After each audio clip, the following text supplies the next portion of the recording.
이렇게 또 함께 예배 드릴 수 있게 되어서 얼마나 감사한지 모르겠습니다. 마치 그동안 오랫동안 방학하다가 계약한 느낌, 뭐 그런 느낌도 들고, 또 우리 아이들을 보니까 너무 또 반갑기도 하고 참 너무 기쁩니다. 하나님 앞에 예배드리기 위해서 나오신, 또 온라인으로 집에서 예배드리는 모든 말씀 사랑교회 우리 지체들에게 하나님의 은총이 가득하시기를 주님의 이름으로 축원합니다. 자, 오늘 여러분들과 함께 나눌 말씀은 바울에게 임한 하나님의 은혜에 관한 내용입니다. 오늘 우리가 본문을 읽어서 아시다시피 바울은 셋째 하늘, 그러니까 바울은 낙원이라 그러죠. 그 셋째 하늘에 이끌려갔던 신비한 경험을 언급합니다. 근데 그것도 지금 14년이나 지났어야 비로소 말하고, 그것도 자기가 당사자라고 말하지 않고 내가 이런 사람을 안다라고 말하면서 마치 제3자의 이야기를 하듯이 지금 그렇게 이야기를 하고 있죠. 더구나 바울은 그 낙원에서 참으로 말할 수 없는 놀라운 것들을 보고 들었을 텐데, 그것들은 1절 말하지 않고 사람이 가히 이르지 못할 말이라 라고 그냥 말하고 더 이상 언급하지 않습니다. 바울은 의도적으로 자기가 천국에서 보고 들은 것이 심히 많지만은 그것을 의도적으로 말하고 있지 않는 것으로 보입니다. 왜 바울이 그것에서 말하지 않는가? 그 이유가 6절에 나옵니다. 우리 6절을 같이 한번 볼까요? 자, 6절에 이렇게 되어 있죠. 내가 만일 자랑하고자 하여도 어리석은 자가 되지 아니할 것은 내가 참말을 함이라. 그러나 누가 나를 보는 바와 내게 듣는 바에 지나치게 생각할까 두려워하여 그만두노라. 그렇게 말합니다.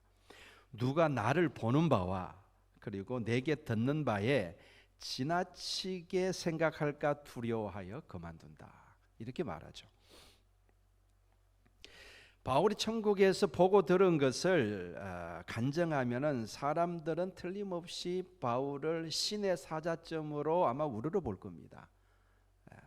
그가 들은 계시가 너무 놀라운 계시고 그가 본 것들이 너무나 놀라운 것들이기 때문에 그것을 이야기하면 사람들은 바울을 우러러보고, 그것을 좀 더 지나치게 되면은 어쩌면 바울을 신격화하는 사람들도 있을지도 모르겠습니다. 바울은 그거를 염려하였던 것이죠. 여러분, 하나님의 말씀보다 체험이 앞서게 되면은 사람들은 엉뚱한데 관심을 갖게 되고 신앙이 이상하게 변질될 가능성이 있습니다. 우리는 항상 그걸 경계해야 돼요. 바울은 그것이 하나님의 뜻이 아님을 정확하게 알았기에 입을 다문 것이죠. 여러분, 우리의 신앙은 신비한 체험이 아니라 기록된 하나님의 말씀에 토대를 둔 신앙이어야 건강한 신앙이 될 줄로 믿습니다. 물론 하나님께서는 우리의 유익을 위해서 때로는 우리에게도 바울에게 주신 것처럼 우리에게도 신비한 체험을 하게 하실 수 있습니다. 얼마든지 그렇게 하실 수 있고, 또 지금도 그렇게 놀라운 체험을 하는 사람들이 많이 있습니다.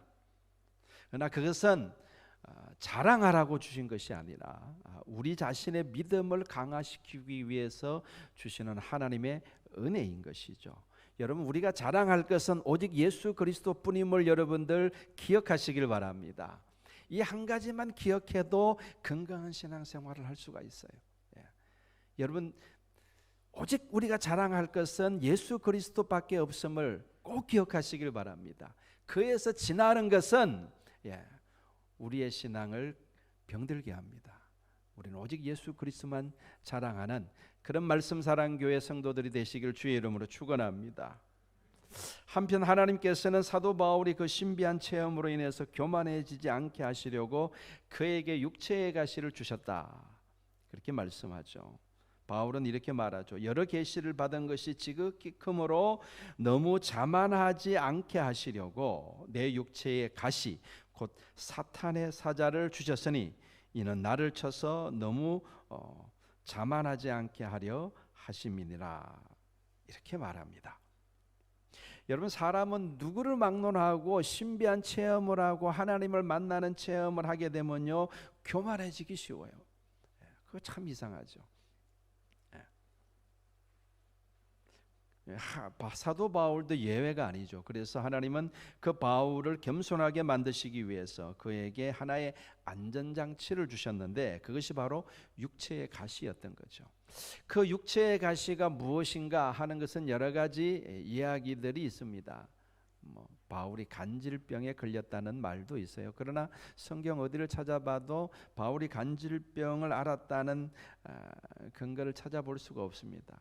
또는 바울이 안질로 고생을 했다, 그 안질 때문에 심한 두통에 시달렸다, 이렇게 보는 사람도 있고, 어떤 사람들은 그때 당시 지중해 연안에 유행했던 이게 말라리아에 걸려서 고생을 했다, 여러 가지 설들이 있는데, 아무튼 바울은 그 육체의 가시로 인해서 극심한 고통을 당해하였습니다. 그래서 바울은 이게 너무 힘들고 고통스러우니까 이걸 하나님 없애달라고 3번이나 기도했다. 여러분, 성경에서 3번이라는 것은 완전수죠. 10도 완전수고 3도 하나님의 숫자. 그러니까 그냥 그 문자적으로 3번 기도했을 수도 있고, 또는 하나님께 충분하게 기도했다라는 의미로 이해할 수도 있습니다. 어쨌든 이 문제를 놓고 하나님께 간절히 기도했던 것은 틀림없는 사실이에요. 근데 웬일인지 하나님은 그 바울의 기도를 들어주시지 않았습니다. 하나님은 바울에게 말하기를 내 은혜가 내게 족하도다, 이는 내 능력이 약한 데서 온전하여짐이라 라고 말씀하셨습니다. 그러니까 하나님은 바울의 그 육체의 가시를 제거해 주시는 대신에 약해진 바울이 온전히 하나님만 의지하게 하였고, 그리고 그 결과 하나님의 능력이 바울과 늘 함께 하셨던 것입니다. 그때 바울은 그 하나님의 뜻을, 그 하나님의 오묘하신 뜻을 깨닫고 다음과 같이 고백하죠. 오늘 본문에 있는 내용입니다. 그러므로 도리어 내가 크게 기뻐함으로 나의 여러 약한 것들에 대하여 자랑하리니. 바울이 기뻐한 이유가 왜 그렇습니까? 깨달음을 얻었거든요. 자기는 육체의 가시 때문에 크게 고생하고, 이것이 하나님이 어쩌면 이렇게 지금까지 거듭나기 전에 자기가 교회를 그렇게 핍박했던 것들에 대한 하나님의 심판일 거라고 생각했을지도 모르겠습니다. 그래서 그게 고통이 되었는데, 깨달음을 얻고 나니까 이게 기쁨이 된 거예요. 그래서 크게 기뻐한다. 그리고 오히려 자신의 그 연약함에 대해서 자랑한다라고 고백합니다. 이는 그리스도의 능력으로 내게 머물게 하려 함이라. 깨달은 거예요. 자기가 약할 때 그리스도의 능력이 머문다는 사실을 깨달은 거예요. 그러므로 내가 그리스도를 위하여 약한 것들과 능욕과 궁핍과 박해와 공고를 기뻐하노니 이는 내가 약한 것 때에 강함이니라. 이렇게 말합니다. 그러니까 지금 바울은 내가 약할 때에 강함이니라 라고 말하는 것은 그냥 멋있으라고, 듣는 사람 이렇게 듣기 좋으라고 멋있으라고 그냥 해본 말도 아니고, 바울의 어떤 사상이나 철학도 아닌 거죠. 그렇죠? 이건 뭡니까? 그건 하나님의 계시고 이건 진리인 거예요.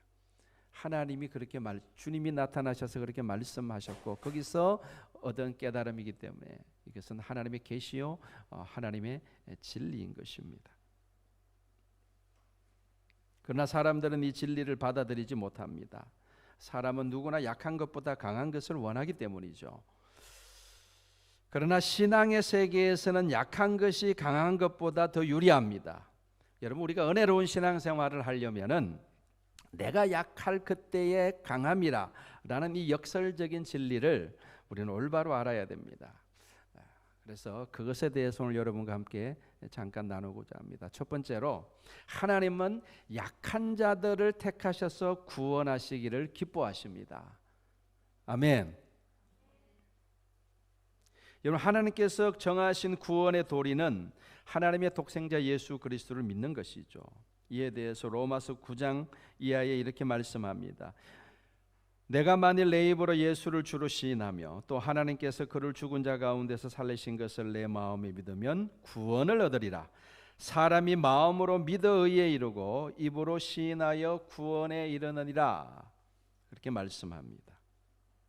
믿음으로 말미암아 구원을 얻는다는 것은, 그것은 구원은 인간의 공로로 얻는 것이 아니고 전적으로 하나님의 은혜로 얻는 것이라는 뜻입니다. 그러니까 우리를 구원을 얻기 위해서 우리가 할 일은 아무것도 없으며, 다만 하나님께서 마련해 놓으신 그 구원을 믿음으로 받아들이기만 하면 되는 거예요. 하나님께서 그 구원의 길을 우리에게 열어놓으셨죠. 그런데 이 세상에는요, 그 하나님의 그 구원의 도리, 즉 믿음으로 구원 얻는다는 그 믿음의 도리를 거부하는 사람들이 많습니다. 많은 사람들이 이것을 거부합니다. 그 대신 그 사람들은 뭐를 택하느냐 하면은 인간적인 노력에 의해서 구원에 이룰 수 있다고 생각하고 그 길을 갑니다. 대부분의 세상 종교들이 여기에 속하죠. 여러분, 도교는 사람이 돌을 닦으면 신선이 될 수 있다고 이야기를 합니다. 불교에서도 돌을 닦아서 사람이 부처가 될 수 있다고 이야기를 하죠. 여러분, 대부분의 종교가, 특별히 고등 종교가 그렇죠. 수양을 하고 고행을 하고 도를 깨우치는 어려운 과정을 통과해야지 덕도를 하게 되고 구원에 이르게 된다. 이것이 대부분의 종교들이 주장하는 바이고, 그리고 비록 종교를 갖고 있지 않는 사람들이 할지라도 뭔가 구원에 이르려면은 그런 어떤 인간의 피나는 노력 내지는 어떤 그런 고행의 길을 걸어야 되지 않을까, 막연하게 그렇게 생각을 합니다. 하나님이 정해놓으신 구원의 길은 거부하고 스스로 구원하려고 하는 것이죠. 왜 그런가? 그것은 인간의 교만 때문에 그렇습니다. 사람들은 자신들이 죄인이라는 사실을 인정하지 않습니다. 그리고 나를 죄인 취급하는 하나님을 거부합니다. 인간은 그 교만 때문에, 결국은 그 교만 때문에 하나님의 은혜를 입지 못하는 거예요. 여러분, 초대교회 때부터 지금까지 자신의 지혜와 능력을 의지한 사람들은 다 복음을 거부했습니다. 그러나 자기의 죄와 어리석음을 인정하는 사람들은 복음을 받아들이죠. 여러분, 초대교회 당시에 여러분 상류층들보다는 서민층들과 노예들에게 복음이 널리 전파되었다는 사실은 이를 입증하고 있죠. 여러분, 예수님 당시에도 그 사회 지도층이었던 바리새인들과 서기관들과 장로들, 이런 사람들, 대제사장들, 이런 사람들은 예수님을 배척했지만 세리와 죄인들, 그 사람들은 예수님을 영접했습니다. 이것은 오늘날도 마찬가지입니다. 스스로 지혜롭고 능력이 있다고 생각하는 사람들은 예수 그리스도를 믿으려고 하지 않습니다. 그러나 자신의 무지와 무능과 자신의 이렇게 자기가 죄인임을 인정하는 사람들은 예수 그리스도 앞에 나오게 되는 것이죠. 이에 대해서 사도 바울은 고린도전서 1장 26절에서 이렇게 말씀합니다. 형제들아, 너희의 부르심을 보라. 육체를 따라 지혜로운 자가 많지 아니하며 능한 자가 많지 아니하며 문벌 좋은 자가 많지 아니하도다. 그러나 하나님께서 세상의 미련한 것들을 택하사 지혜 있는 자들을 부끄럽게 하려 하시고 세상의 약한 것들을 택하사 강한 것들을 부끄럽게 하려 하시며 하나님께서 세상의 천한 것들과 멸시받는 것들과 없는 것들을 택하사 있는 것들을 폐하려 하시나니 이는 아무 육체도 하나님 앞에서 자랑하지 못하게 하려 하심이라. 이렇게 말씀합니다. 사랑하는 성도 여러분, 나의 연약함, 나의 부족함, 여러분 그것에 감사하시기 바랍니다. 내가 약한 것은 하나님의 심판이나 하나님의 저주가 아니라 나에게 구원을 베푸시기 위한 하나님의 은혜임을 깨달으시길 바랍니다. 역설적이죠. 나의 약함에 대해서 오히려 그것이 하나님의 은혜를 받아들일 수 있게 했으니까 감사할 제목이죠. 여러분, 이 깨달음이, 그 믿음이 여러분들을 자유케 할 것입니다. 여러분, 사람들이 얼마나 이렇게 이 박탈감 속에서 사람들이 분노하며 살아갑니까? 그러나 이 역설의 진리, 하나님이 약한 자들을 구원하신다는 이 역설의 진리를 깨닫고 나면은 그 진리가 우리를 자유케 합니다. 모든 원한과 억울함으로부터 자유케 할 것입니다. 그리고 모든 증오와 미움으로부터 여러분을 자유케 할 것입니다. 그리고 모든 불안과 염려와 두려움으로부터 여러분을 자유케 할 것입니다. 진리를 알지니 진리가 너희를 자유케 하리라. 예수님의 그 말씀이 저와 여러분 가운데 응하신 줄로 믿습니다. 자, 두 번째로 하나님께서는 약한 자를 통해서 또한 역사하시고 약한 자들을 들어서십니다. 이것도 놀라운 역설이죠. 여러분 모세를 생각해 보십시오. 모세가 이집트 왕자의 주의를 가지고 있고 자신만만할 때는요, 하나님께서 모세를 사용하지 않으셨죠. 오히려 이 애굽 왕의 진노를 사게 되고 도망자 신세가 되었습니다. 그래서 자기가 자랐던 그 애굽을에서 쫓겨나서 다른 나라로 이렇게 도망가야 했습니다. 그리고 무려 40년이라는 세월이 흐를 동안 하나님은 침묵하셨어요. 모세의 삶에 그 어떠한 일도 일어나지 않았습니다. 하나님은 모세의 힘이 완전히 빠질 때까지 기다리신 것이죠. 그리고 어느덧 세월이 흘러서 모세는 나이 많은 노인이 되었고, 그리고 연약한 필부가 되었습니다. 그런데 놀랍게도 하나님은 그때서야 비로소 모세를 부르시고 모세를 사용하시기 시작합니다. 여러분 예수님의 제자들을 보십시오. 그들은 세상적인 기준으로 볼 때 자랑할 것이 아무것도 없는 사람들이었습니다. 베드로와 안드로, 야고보와 요한은 갈릴리 바다에 고기를 잡던 어부들이었습니다. 마태는 그때 당시 동족들의 손가락질을 받던 세리였습니다. 나머지 제자들도 내세울 만한 신분이나 자격을 가진 사람은 없었습니다. 제자들은 많이 배운 것도 없고 가진 재산도 없고 세상적인 배경도 없었습니다. 그러나 역설적이게도 그처럼 연약하고 약한 존재들이었기 때문에 주님께서 그들을 제자로 부르신 거예요. 여러분 이 세상에서는 강한 자가 인정을 받죠. 능력이 있어야 인정을 받습니다. 그러나 하나님 나라에서는 약한 자가 쓰임 받습니다. 그 이유는 강한 자는 자신의 능력을 의지하기 때문에 하나님이 쓰실 수가 없는 거예요. 반면에 약한 자는 하나님을 의지할 수밖에 없습니다. 그래서 하나님 나라에서는 약함이 무기인 거예요. 약하면 약할수록 더 쓰임 받을 수 있는 거예요. 자신의 약함을 철저하게 깨달은 사람일수록 하나님께 더 쓰임 받을 수가 있습니다. 왜 그렇습니까? 우리가 약하기 때문에 그 약함을 통해서 하나님의 능력이 나타나기 때문에 그렇습니다. 여러분 사도행전 3장에 보면은 베드로와 요한이 성전으로 기도하러 가다가 나면서부터 안전병이 된 사람을 만나게 되죠. 안전병이는 지나가는 베드로와 요한을 쳐다봅니다. 혹시라도 몇 푼이라도 적선해 줄까 싶어서 쳐다본 것이겠죠. 그때 베드로가 갑자기 말합니다. 은과 금은 내게 없거니와 내게 있는 것을 내게 주노니 나사렛 예수 이름으로 일어나 걸으라. 갑자기 그렇게 말을 합니다.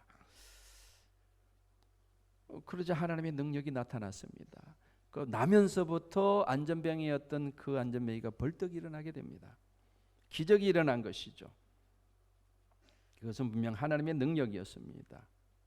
여러분 보세요. 베드로와 요한이 은과 금이 없었기 때문에 하나님이 역사할 수 있었던 것이죠. 반면에 만약에 베드로와 요한이 능력이 있고 돈을 적선할 만큼 충분히 부자였다면은 어쩌면 하나님의 역사는 안전병이 일어나는 역사는 일어나지 않았을지도 모르겠습니다. 그냥 그 안전병에는 몇 푼 적선받고 끝났을 것입니다. 그러나 감사하게도 베드로와 요한은 무일푼이었습니다. 가난한 자가 복이 있다는 예수님의 말씀이 이처럼 실감나는 사건도 없습니다. 역설적이게도 아무것도 없는 그들이었길래 예수 그리스도의 이름을 그들에게 줄 수 있었던 것이죠.